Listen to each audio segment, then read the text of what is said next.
I was a young man when she was in college, and she would bring me up for the weekend, spoil me. It was magnificent. All the college girls, I was like their little mascot. One weekend, she says, we're going to go to this special basketball game up at the student center. And I'm probably 13, 14, I'm guessing. If I'm doing the knowledge, I think I'm like 13, 14. And we walk towards the arena, and I see people like running towards the arena, and it looks really crazy. We get up to the door, and she's like, yo, surprise, it's not a basketball game, it's the Run DMC concert. Hey, she made your life. That was the heroin needle pop. Is this, It is. Oh, hello.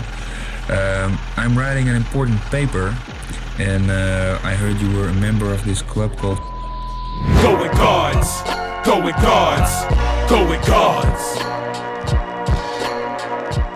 Ladies and gentlemen, welcome to Go With Gods, The only podcast brought to you from Gods of the Basement. My name is Big Zoo, it's your boy Prolific Wone, and we about to continue upon the adventure, you know, Get on this journey with us, y'all. Man. Got a couple episodes. We do, man, and they're resonating, but we want to make sure to tell people to follow and subscribe. Definitely. You need to go to godsofthebasement.com, and you need to follow Go With Gods on IG.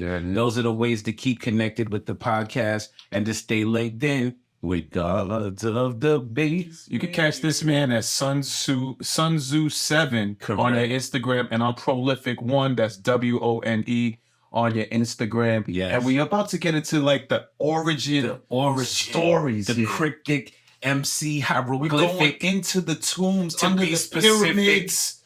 Vibes terrific, ladies and gentlemen. This might as well be called the MC episode. And We're going to talk about what inspired us to become MCs. We're going to talk about some of the MCs that physically, literally inspired us. We're going to talk about our version of what an MC is. How about that? We're speaking so plainly. We got to double back. what about like why we write? What are we writing about? What kind of messages do we want to convey? And maybe we even talk about some super fly MCs that we know. Yeah, we should talk about family members, because I feel like we've been fortunate enough to come up and be groomed by and Like raised an army with of the best beasts. rappers in the world. And let's say the best MCs in the world, because I think we should also talk about Let's go there distinction. first. Let's start there first. Yeah. And let me say, this literally happened. I saved it just so we could discuss it. This happened about 47 minutes ago. Okay. I picked up my daughter from her college. There you go. We're driving home, driving here, and she asked me what the podcast is going to be about. And I said, it's going to be about MCs. And she said, MCs are the rappers, right? Yeah. And I said, yes. But then I went down the rabbit hole as to unpack for So her let's go. Let's my get vision the of it. explanation of the MC Yeah. from Professor Zoo, Okay. from EODUB Academy. So here we go. Let's go. Ladies and gentlemen, as I pull the podium up, I believe that an MC started from being a master of ceremonies, right? The master of ceremonies, which means that this is the person that commands a crowd. This is the person that leads the flow and the energy of a function. Yes. And this is the person that verbally has to get your attention by using words and traditionally a microphone. Did it? As it went on, people started to say that MC means move the crowd, meaning having control of the crowd, the call and response, the connected nature between the person on stage and the people in the audience. And then we started to call the music that came out of the culture of hip hop rap music. And people started to then say rapper versus MC. Now, to many of you out there listening to this, you're going to be like, who cares about that, right? But I'm going to share that in our era, that was a very serious thing. A rapper was then deemed the more commercial, sellable product of hip hop. And the MC was still that griot, the one who's traveling from village to village, giving messages and sharing what's going on in the earth. So that would be the beginning of my lecture on the MC versus the rapper. What would you say, sir? You know, that is so beautifully articulated. It's hard to add or like I did kind add of it, but you did just do a quick body. But the things that I would just pepper it with, let's say if I just throw some acrimon on that shit, some sazon, all that. Yeah, the distinction for me comes from not only engaging the audience and being able to kind of hold their attention, but to create the atmosphere of the event, right? So you have control over the run of show. You have control over the information that's being conveyed to the people. You really are the conductor of the energy. And so Conductor. I think of an MC in the live context, but I also think about how that also trickles out into everything else that they do. Well, now there you go. Like you keep talking about the live element. I quickly mentioned the live element. We too are purveyors of. Some might say be very skilled. The live element is real engaging on in the live element. So it's interesting when I think about our origins and why we wanted to rhyme, right? Because frankly, on paper or in audio form, I had heard music. I remember when I first heard like Planet Rock and Sugar Hill Gang and all that. But I have to say the time that got me mega focused was connected to a performance, right? My sister Lisa, shout out Lisa, what's up, sis? She went to Rutgers, New Brunswick in New Jersey. She used to bring me up for the weekends. She's years older than me. So frankly, I was a young man when she was in college, and she would bring me up for the weekend, spoil me. It was magnificent. All the college girls, I was like their little mascot. One weekend, she says, we're going to go to this special basketball game up at the student center. And I'm probably 13, 14, I'm guessing. If I'm doing the knowledge, I think I'm like 13, 14. And we walk towards the arena, and I see people like running towards the arena, and it looks really crazy. We get up to the door, and she's like, yo, surprise, it's not a basketball game, it's the Run DMC concert. Hey, she made your life. That was the heroin needle pop. So I remember let's watching them. Because there's classic footage of you on stage with DMC. There's a photograph right here in the basement. That's a factory. And the same is with KRS-One. So let me not belittle that moment. Because as you mentioned, it was about the show. I was so enthralled by the show. They weren't dressed in those wild Africa Bambaataa outfits. They were in leather pants and the hats, and just the style was magnificent. So that piece was so impactful, and the way they rocked the crowd, it had us saying the word. But then as far as it pertains with MCing, there's another gentleman by the name of KRS-One, who also I was about to just say, he also might have a photo on that we wall. might have to insert footage here so you guys could see some of this classic history. Man, the way that and it speaks to how I met my heroes. How I met and got blessed by my heroes. Yo, I'm a pass, but let me just hone this one in. This one is so inspirational. I wrote a record about it. It's called Relapse. It's on the Solid Ground album. Love it. It's Me, None, and Vast Air. But in essence, I was babysitting my niece, Dominique. I had just gotten to the age I was babysitting, probably again, 13, 14. They lived in Parkchester in the BX. My sister would give me the money early, to go to the block and get food or chill, whatever. Went up the block and bought Criminal Minded. Went through the record. I remember seeing the album cover. I remember them both on the cover with the guns out like this. I remember going back to my sister's house and babysitting. I was in another planet. I remember listening to that album, like his words of revolutionary knowledge bars mixed with criminology, if you will, and literally holding burners on the cover. That's what I attempt to write, like, to this moment. I'm trying to rhyme like Criminal Minded. Damn, bro, you peel back many layers on that one, bro. And it's interesting that, like, the time that we were able to do the performance at the Dub with Chris, shouts to the legend, and thank you for that still. And then you come on stage and you spit one of the best freestyles that we had seen at EODUB. Do your thing on the MIC if you down with the set call. Yo, you one of my idols, so I shoot like a rifle. Oh my God, it's holy, it's like I see the Bible. Suicidal, I kill it with good riddance. It's all forbidden, nigga, is you kidding? Yo, I got to sell. Chris, respect God, cause I'm a teacher as well. Matter of fact, that's where you can follow me. I got my bachelor's in social work, my master's in sociology. Matter of fact, that's a different situation. I dedicated 11 of my years to education. That's why I had to gain shit. My favorite KRS album, Edutainment. That's how I find it. I remember when I first bought Criminal Minded. That shit was fly as hell. I sat in my room for 10 hours and burned it out. That shit is scary.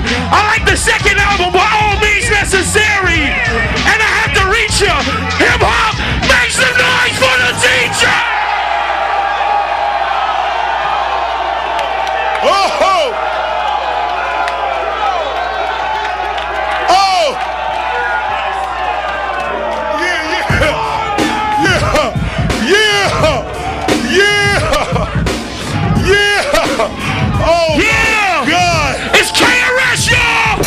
all time, that might be one of the top ones, just in terms of capturing the moment. The whole team was there. Shout out to Figueroa. So like, it's interesting that you put in that much work and years of dedication, and then you receive these gifts. Son, You know what I mean? It's like the universe. It's you have, in order to get that level, you have to go with God. You gotta go with God. So my life been going with God, and He has blessed me by providing these things that changed my life.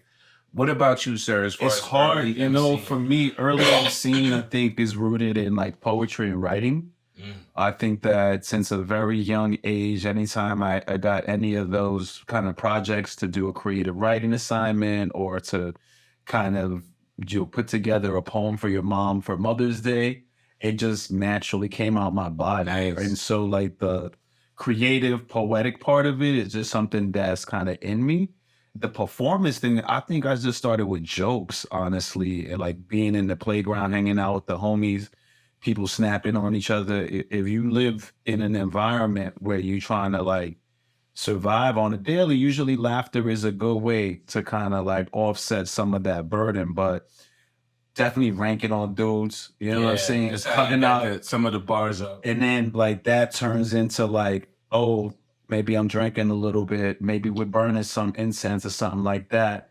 And then this natural freestyle starts coming on. You hear your favorite beat, maybe, somebody is cutting a record and you just start letting it go. And really freestyle was like, I think, an entry point for me coming into my own as a writer, MC and poet. So like, I still had the traditional poetry, if you will, in my books. And like, I had been working on that for some time.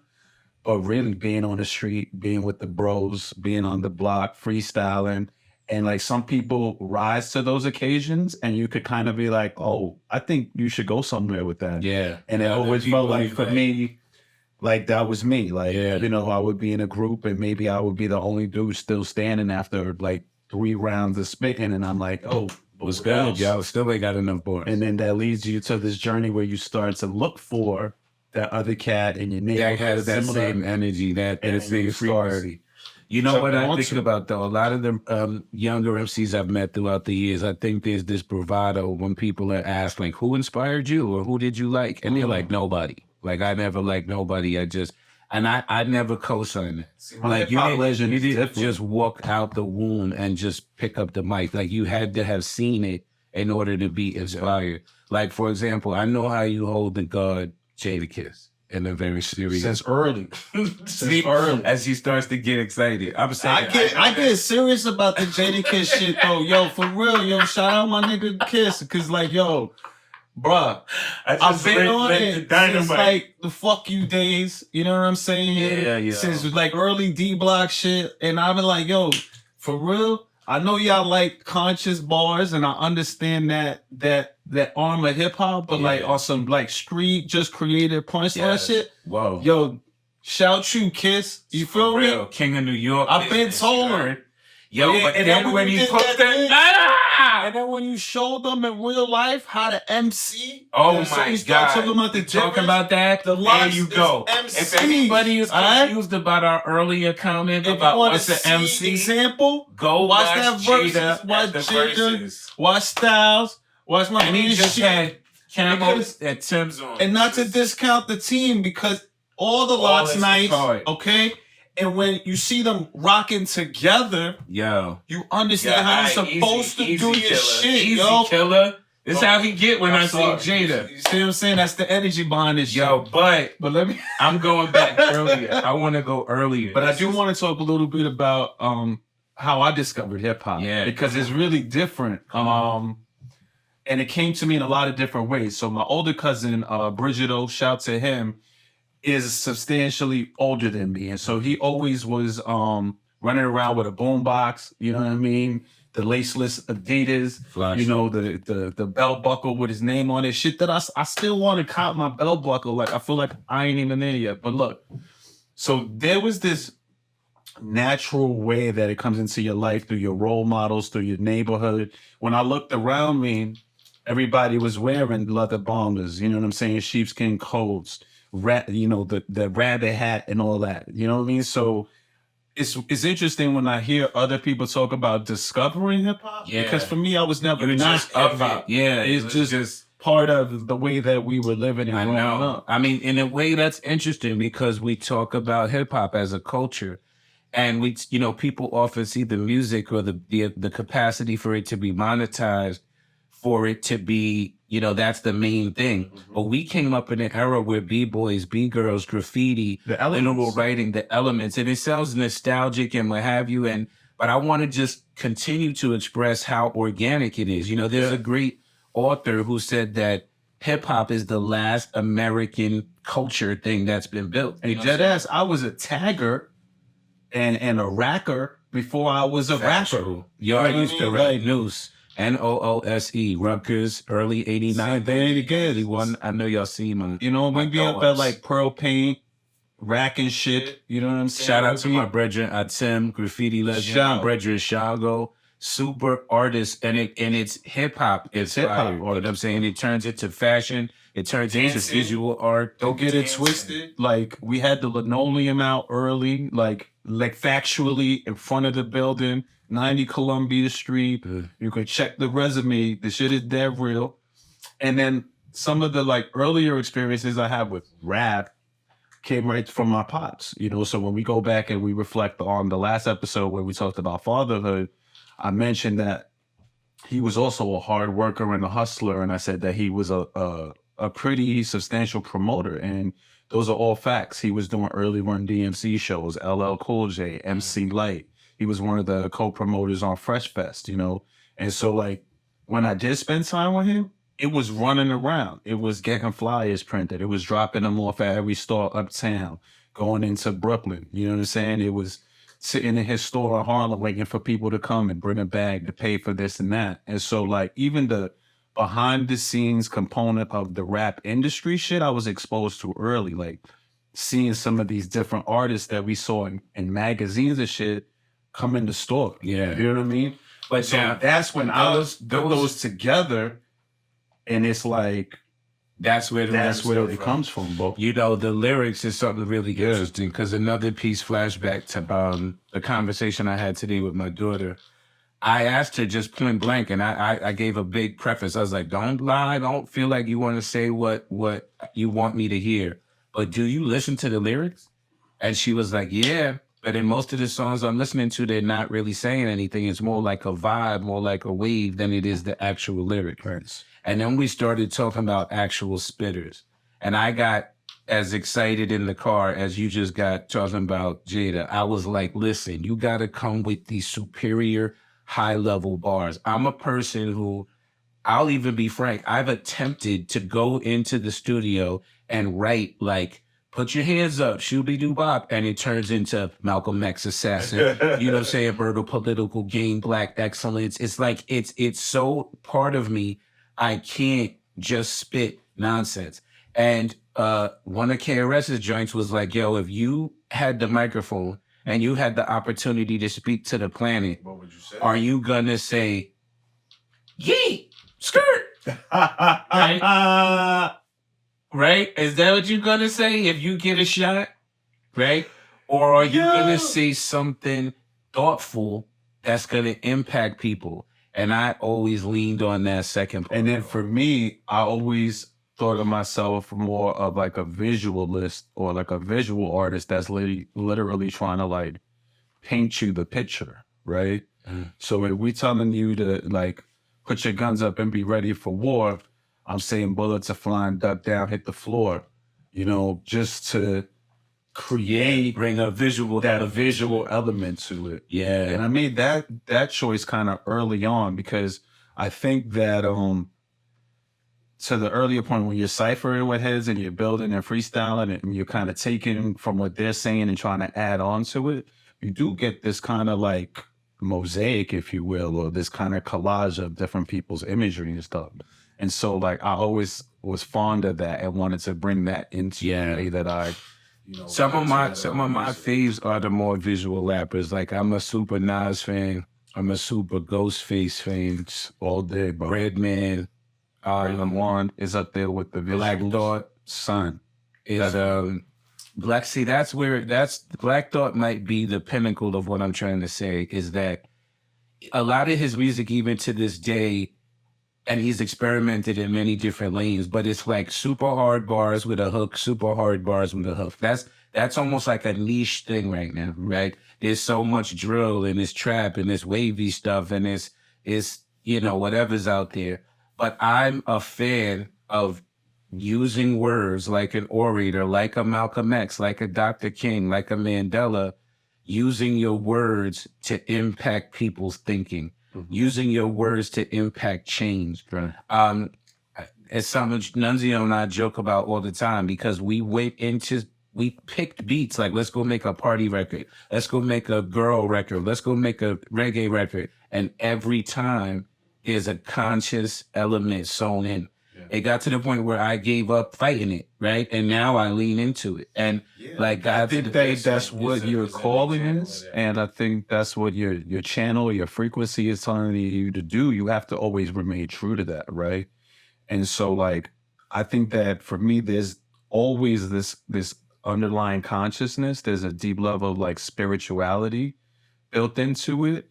And then there's like an honest attempt for me to just create visual art through words. And to maybe sometimes the sentences are fractured or shortened in a more poetic way, but that's because it may be a short, succinct image meant for you to catch. And then we're moving on. And the thoughts could be linear, they can be disparate, but at the end of it, the image that you should take away from that music is conveying the point of whatever our theme is or whatever it is they're working on creating for the fans. I do see now that I like to, there's parts of my existence that are just weaved through the music by nature. Yeah. And it's my desire to, serve as a messenger of God. Mm-hmm. It's my desire to serve as a powerful Black father, Black leader. It's my desire to exhibit Black excellence as I try to build generational wealth. Like any topic I'm talking about, you're going to hear seeds of that. And you're going to hear seeds of that MC versus the rapper. Yeah, I don't even, in my mind, think of myself as a rapper ever, right? So like first, and in the front of it all is artist, right? And when I think of like my competencies and the different arts that I love to create or be involved in, there are so many of them, right? So the pen and the writing part is just a piece of it. As a chain thing. Yeah, the goal really overall is like a deep emotional connection to the listener, but almost to create an energetic exchange or connection to them by way I could lead them to a higher source, right? And help them to kind of find God, find their freedom. Yeah, find their freedom. Or like